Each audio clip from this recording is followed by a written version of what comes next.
नमस्कार, India voice देख रहे हैं आप। मैं हूं आपके साथ दीक्षा चौधरी। बुलेटिन की शुरुआत करते हैं हम जानकारी के साथ। एनसीपी के नए दफ्तर के उद्घाटन से पहले हंगामा देखने को मिला। एनसीपी के नए दफ्तर में कर्मचारियों ने हंगामा किया है। पीडब्ल्यू पर दफ्तर की चाबियां नहीं देने का आरोप लगाया गया है। कर्मचारियों ने दफ्तर में जबरन प्रवेश की धमकी दी है। इस वक्त की अहम जानकारी आपके साथ साझा कर रहे हैं। पीडब्ल्यू पर दफ्तर की चाबियां नहीं देने का आरोप लगा है। अहम जानकारी आपको बता दें, कर्मचारियों ने दफ्तर में जबरन प्रवेश की धमकी दी है। एनसीपी के नए दफ्तर के उद्घाटन से पहले यह हंगामा देखने को मिला है। एनसीपी के नए दफ्तर में कर्मचारियों ने हंगामा किया है। पीडब्ल्यू पर दफ्तर की चाबियां नहीं देने का आरोप लगाया गया है। कर्मचारियों ने दफ्तर में जबरन प्रवेश की धमकी भी दी है। तो अहम जानकारी आपके साथ साझा कर रहे हैं इस वक्त की अहम जानकारी।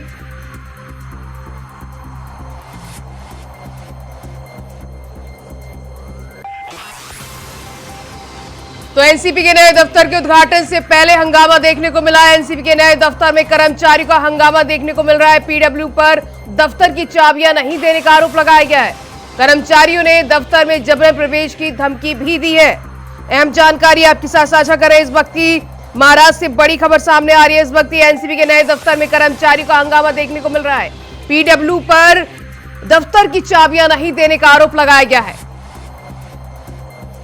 वहीं कर्मचारियों ने दफ्तर में जबरन प्रवेश करने की धमकी भी दी है।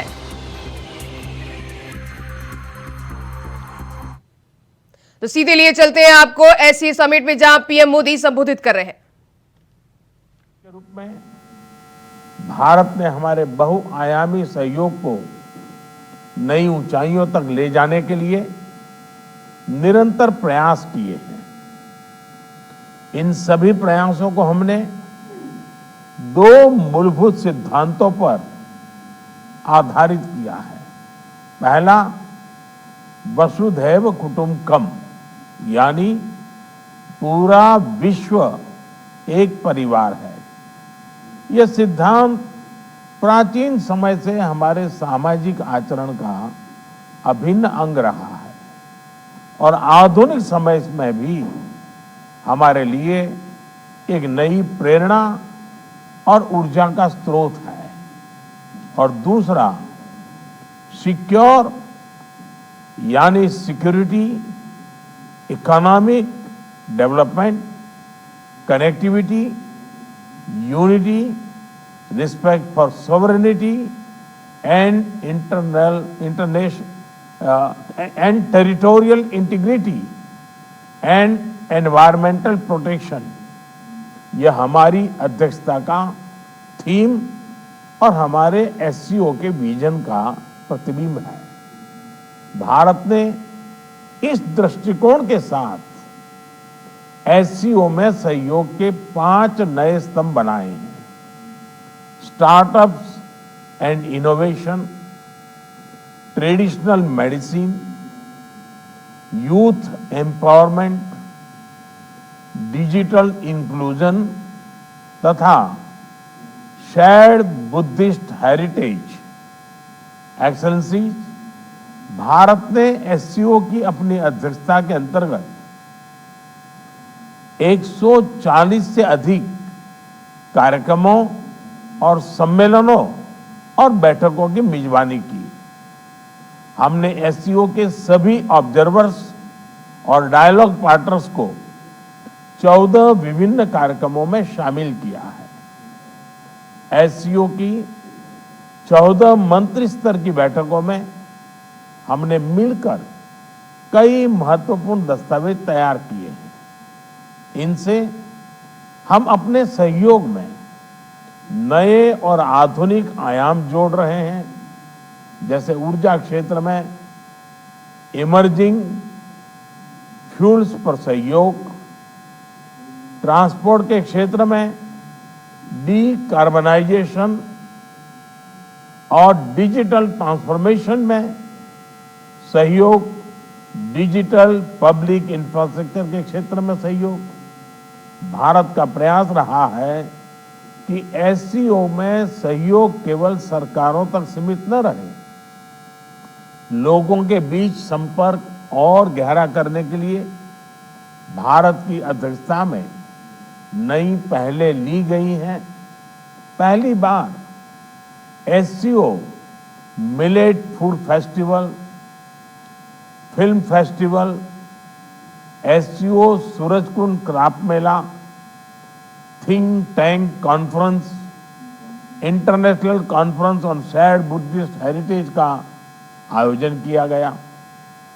एससीओ की पहली पर्यटन एवं सांस्कृतिक राजधानी इटर्नल सिटी वाराणसी अलग अलग कार्यक्रमों के लिए आकर्षण का केंद्र बनी।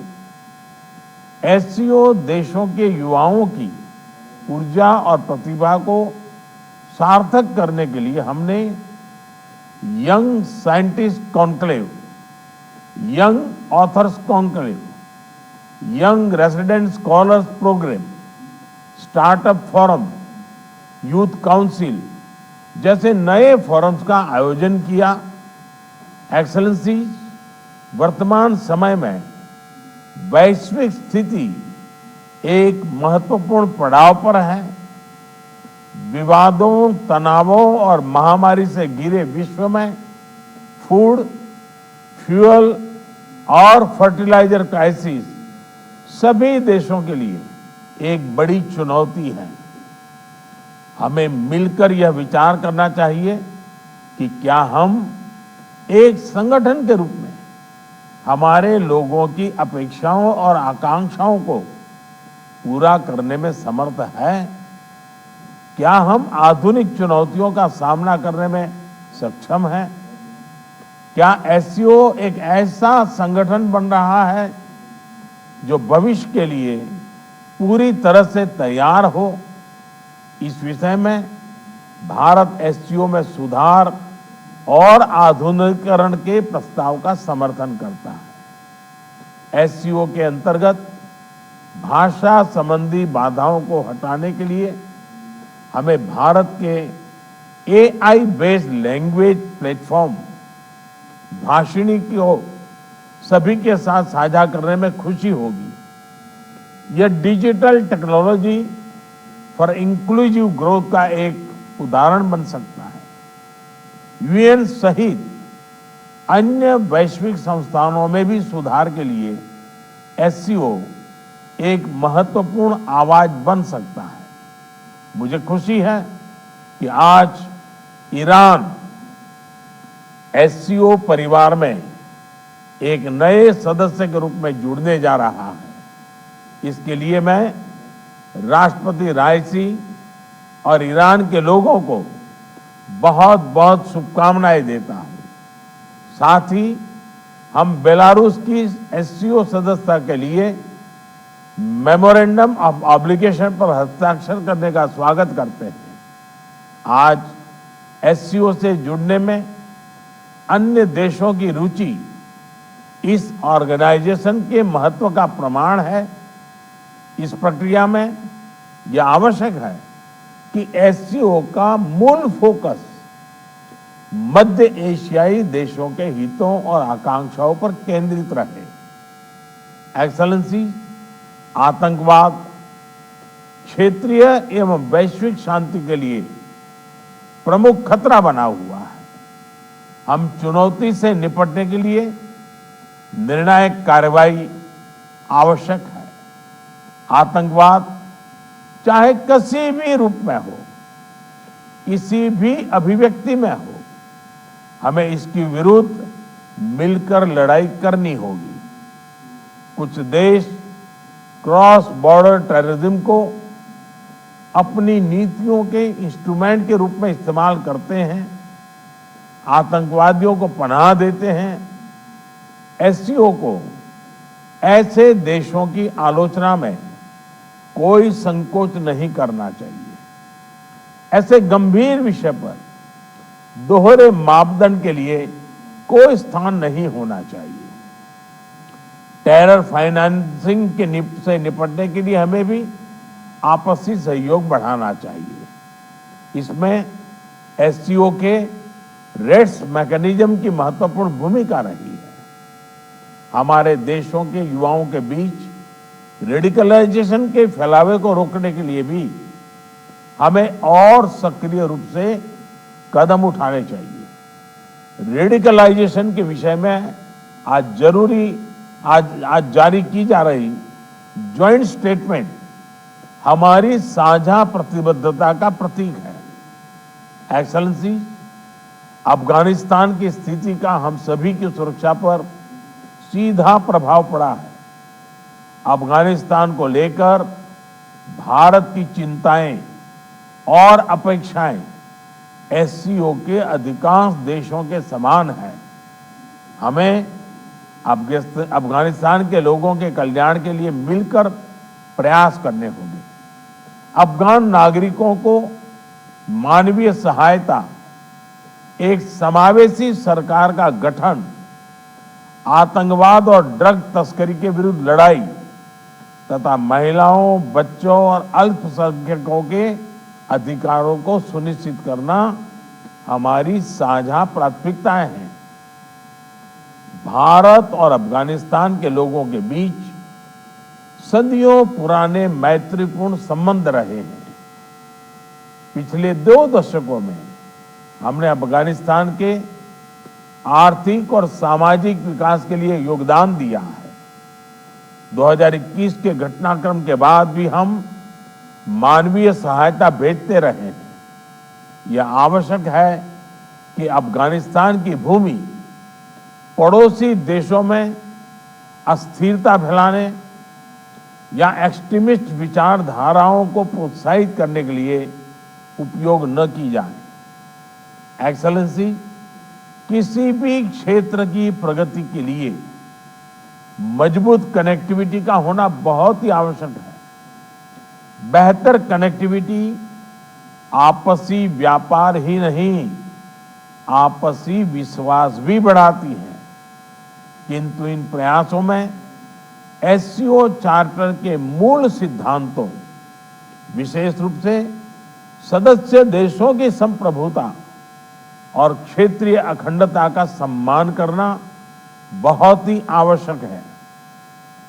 ईरान की एससीओ सदस्यता के बाद हम चाबहार पोर्ट के बेहतर उपयोग के लिए काम कर सकते हैं।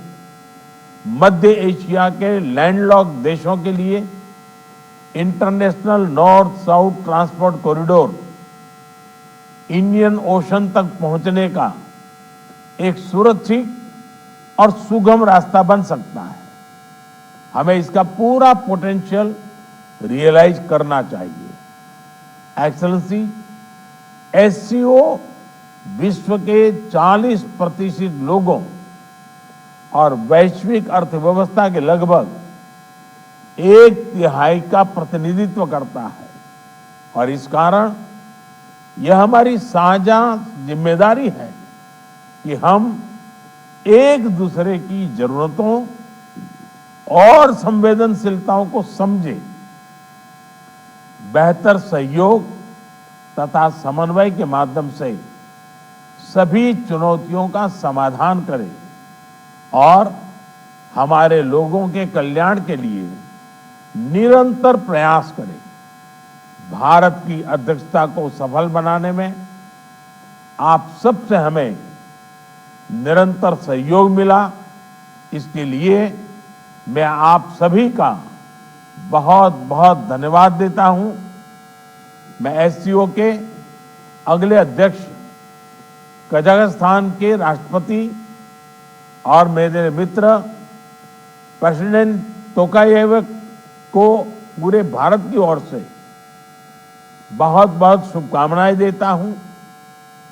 एससीओ की सफलता के लिए भारत सभी के साथ मिलकर सक्रिय रूप से अपना योगदान देने के लिए प्रतिबद्ध है। बहुत बहुत धन्यवाद।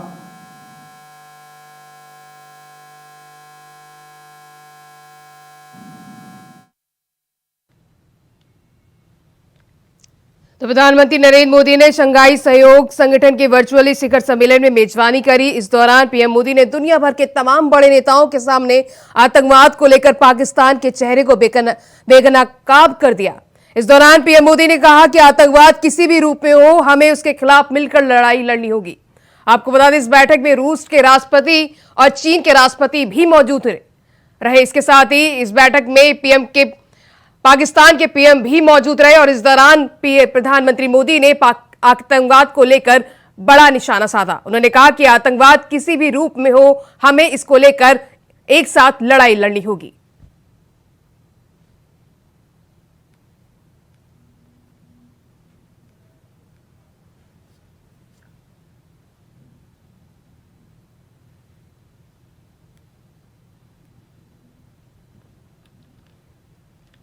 वहीं बढ़ते हैं आगे। एनसीपी के नए दफ्तर के उद्घाटन से पहले हंगामा देखने को मिला है। एनसीपी के नए दफ्तर में कर्मचारियों ने हंगामा किया है।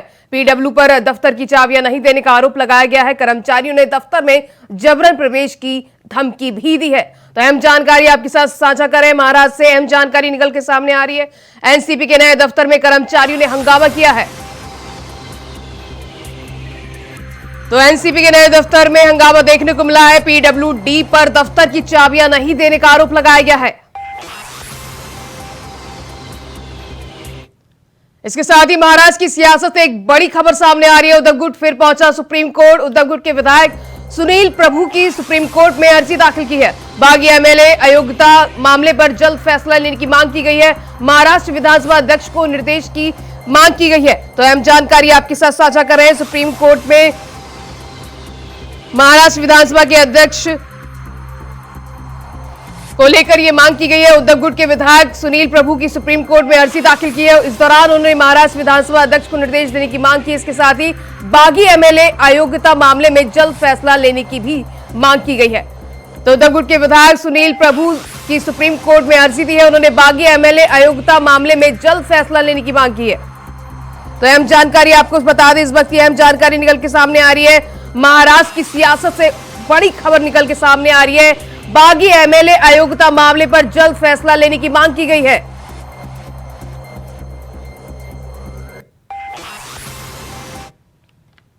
वहीं एनसीपी टूर पर बोले हैं अनुराग ठाकुर। उन्होंने कहा कि देश के विकास के लिए अच्छा कदम है। पार्टियां बीजेपी के साथ आ रही है। अनुराग ठाकुर ने बड़ा बयान दिया है। तो एनसीपी टूर पर अनुराग ठाकुर ने बड़ा बयान दिया है। उन्होंने कहा है कि पार्टियां बीजेपी के साथ आ रही है, देश के विकास के लिए अच्छा कदम बताया है। तो महाराष्ट्र की सियासत को लेकर अनुराग ठाकुर ने बड़ा बयान दिया है। उन्होंने कहा है कि देश के विकास के लिए अच्छा कदम है, पार्टियां बीजेपी के साथ आ रही है।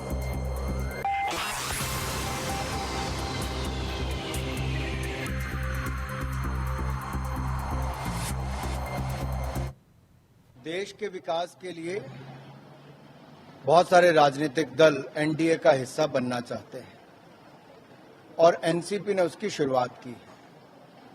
मुझे पूर्ण विश्वास है एनसीपी का एनडीए में आना और महाराष्ट्र की सरकार का हिस्सा बनना, जहां एक और महाराष्ट्र में विकास को नई गति देगा, वहीं पर 2024 की दृष्टि से भी इन दलों का साथ में जुड़ना और कई और दलों का भारत के विकास के लिए एक मजबूत, निरंतर और स्थिर सरकार भारत के हित में देखते हैं, तो लोगों का जुड़ना स्वाभाविक है। आज से पवित्र सावन मास की शुरुआत हो गई है, जहां भोलेनाथ के दर्शन के लिए भक्तों का तांता लगा है। आपको बता दें, द्वादश ज्योतिर्लिंगों में से एक श्री काशी विश्वनाथ मंदिर में श्रद्धालुओं की भारी भीड़ उमड़ी है। साथ ही लंबी कतार में खड़े बाबा के भक्तों के हर हर महादेव के जयकारे पूरे काशी भर में गूंज रहे हैं। तो वहीं सुरक्षा व्यवस्था के मद्देनजर भारी संख्या में पुलिस के जवान भी तैनात किए गए हैं। पूरे सावन के महीने में तकरीबन 2 करोड़ दर्शनार्थियों के आने की संभावना जताई जा रही है। तो आज से सावन मास शुरू हो गया है। भोले के दर पर लोग भक्तों का तांता लगा है। काशी विश्वनाथ में भी श्रद्धालु की भीड़ उमड़ी है। इसके साथ ही सुरक्षा व्यवस्था को लेकर भी पुलिस बल तैनात किया गया है।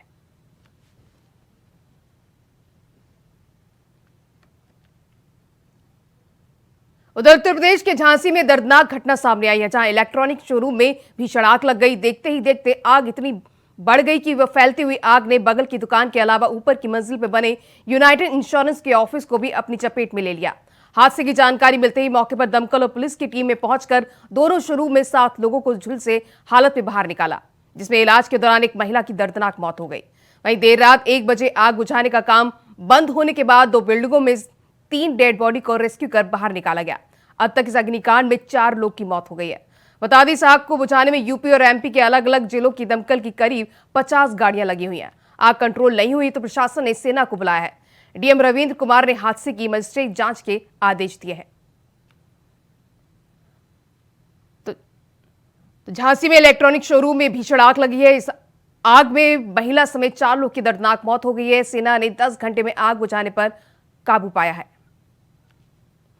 मध्य प्रदेश में आज से सीखो कमाओ योजना के पंजीयन शुरू हो जाएंगे। इस योजना को लेकर लंबे समय से तैयारियां चल रही थी, जिसके बाद से आज योजना को लॉन्च किया जाएगा। गृह मंत्री नरोत्तम मिश्रा ने इस योजना की तारीफ करते हुए इस बेरोजगार युवाओं के लिए अच्छा मौका बताया है। गृह मंत्री नरोत्तम मिश्रा ने सीखो कमाओ योजना के युवाओं के लिए बड़ी सौगात है, क्योंकि ये बेरोजगार नौजवानों के हाथों में बल देने की योजना है। युवाओं को हिम्मत और संबल बनाने की योजना का शुभारंभ किया जा रहा है। 23 राज्यों की करीब 11,000 कंपनियां रजिस्ट्रेशन करवाया है, जो युवाओं को रोजगार देंगी।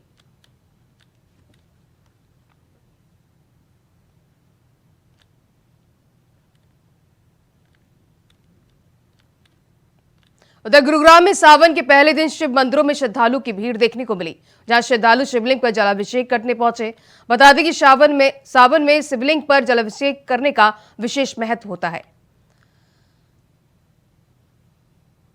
तो गुरुग्राम में शिव मंदिरों में श्रद्धालु की भीड़ लगी। इस दौरान शिव के जलाभिषेक के लिए कई श्रद्धालु मंदिरों में पहुंचे। तो फिलहाल इस बुलेटिन में बस इतना ही। खबरें लगातार जारी हैं। नमस्कार।